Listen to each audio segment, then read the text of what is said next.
So the first Hebrew language insight that I want to point out is actually from the very first line of Habakkuk's second line of argumentation and response, where he says, Halo ata mikedem Adonai, Elohai kadoshi lo namut. Are you not from everlasting, O Lord my God, my Holy One? We shall not die. Um, Notice that Habakkuk begins with a question again. This is kind of his thing, that he starts the book uniquely by speaking his own words, not the words of God or the words of a vision of God, but he speaks his own words. And what are his words? It begins with a question. And this time, he refers to the eternal nature of God. So there's something really interesting in this line that if you go with a rabbinic tradition, then it shifts the focus of this line as opposed to if you go with what we have in the manuscripts. Um, so this line here, are you not from everlasting, O Lord my God, my Holy One? We shall not die. So the line that's in contention is we shall not die. So this line in Hebrew, as well as in the old translations, more or less all read something about we shall not die.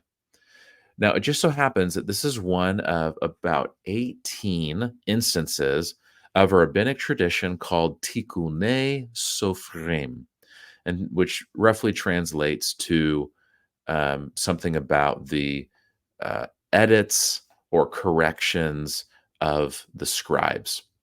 And there are a lot of, you could say, tikkunim, perhaps, if you want.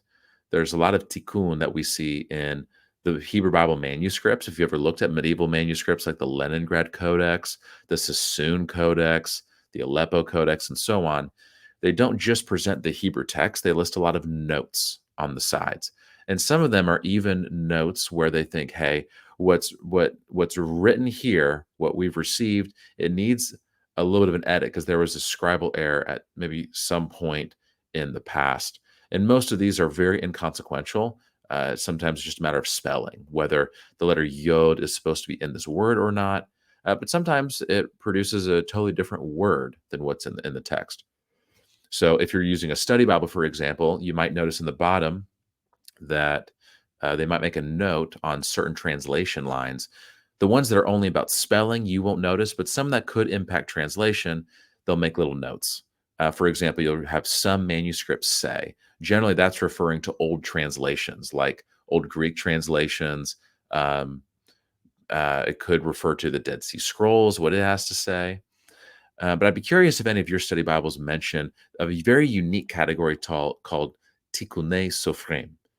Now, what makes these unique is this tradition can go as early as the 1st and 2nd century AD or CE, where there are certain texts called the Tanhuma or Mechilta or some other really early Jewish sources that say there are certain instances where, according to the tradition, at the time of Ezra and Nehemiah, certain texts were intentionally changed for euphemism and were maintained that way throughout the centuries, even though the initial writing was something different. And so these instances are theoretically always done to protect some form of an awkward reading that might happen.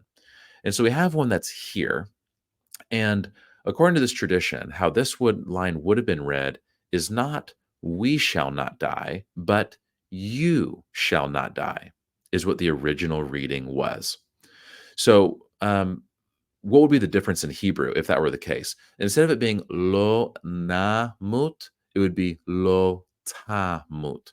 So it's just changing that first letter in the verb for die, because in Hebrew the word we is inside, and as well as the word shall. So we shall die. That's one word in Hebrew, and it's the right before it comes the word lo, which means no or not. So it'd just be changing one letter. And according to this tradition, what's the big deal? Well, because the phrase says, lo namut, we shall not die. But if it says lo tamut, it would read, um, you will not die. But what you still have is, why would there ever be any phrase, even though it's a rhetorical question, why would it be asked that God could die? Like, why even bring that up? Especially when the very next Hebrew word, even though it's divided by this atanach, this major division, disjunctive mark. You would have the word tamut right next to Adonai. And so for the Jewish tradition, there are a couple of problems that they would see with that. And so now let's say it originally did read as lo tamut. What's the implication? This would read, "Are you not from everlasting?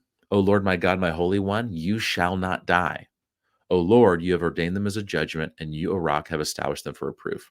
The feeling that this passage would have is Habakkuk is questioning God yet again, and he's appealing to how eternal God is and saying, "You're not going to die. You are forever, but you've established these people as judgment against us.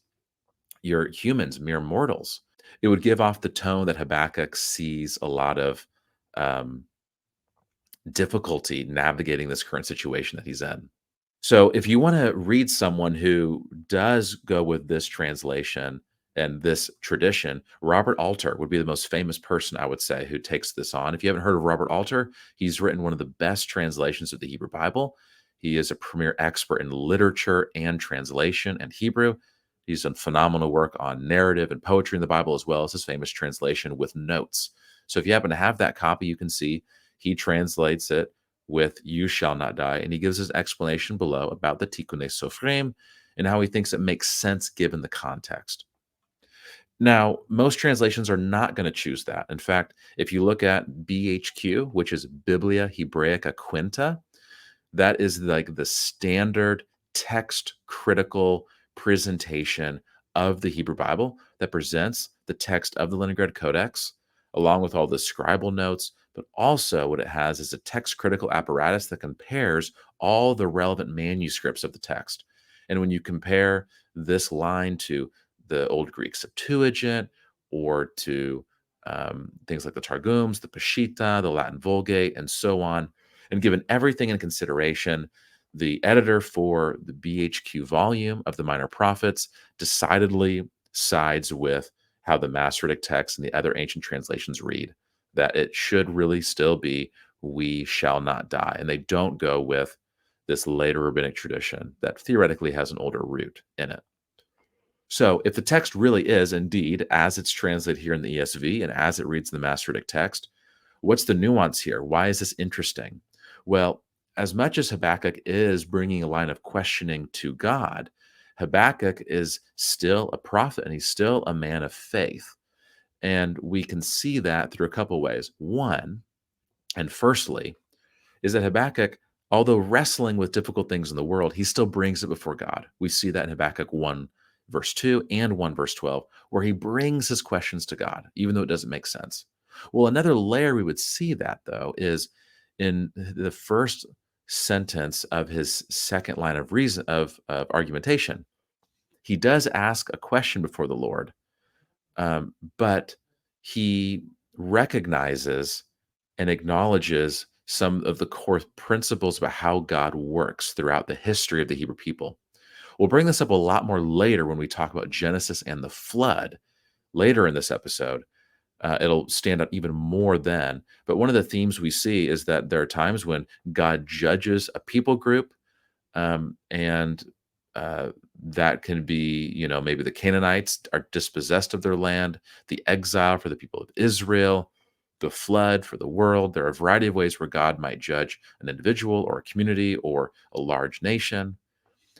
But there's a remnant that's preserved, like in the flood story, how Noah and his family are a remnant that are preserved, and that remnant then goes on to continue God's plot and plan for the future.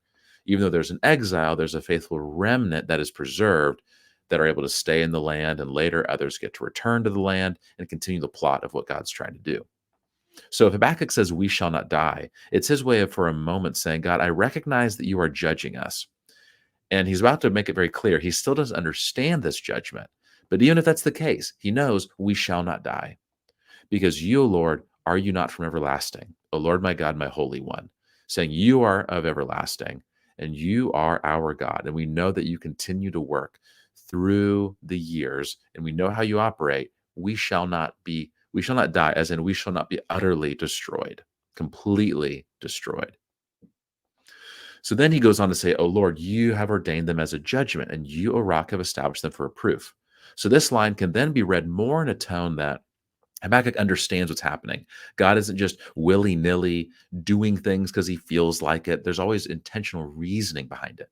And so what he's saying is, you've ordained them, i.e., Babylon, as a, which the word them, technically in Hebrew, it's a singular, sam to, um, yisad to, which makes it the third masculine singular. You've ordained him, i.e., Babylon, as judgment against us. So he acknowledges this is how you're operating. This is what you're doing, which is totally in your purview. You're God. We're not. You're ruler. You're king.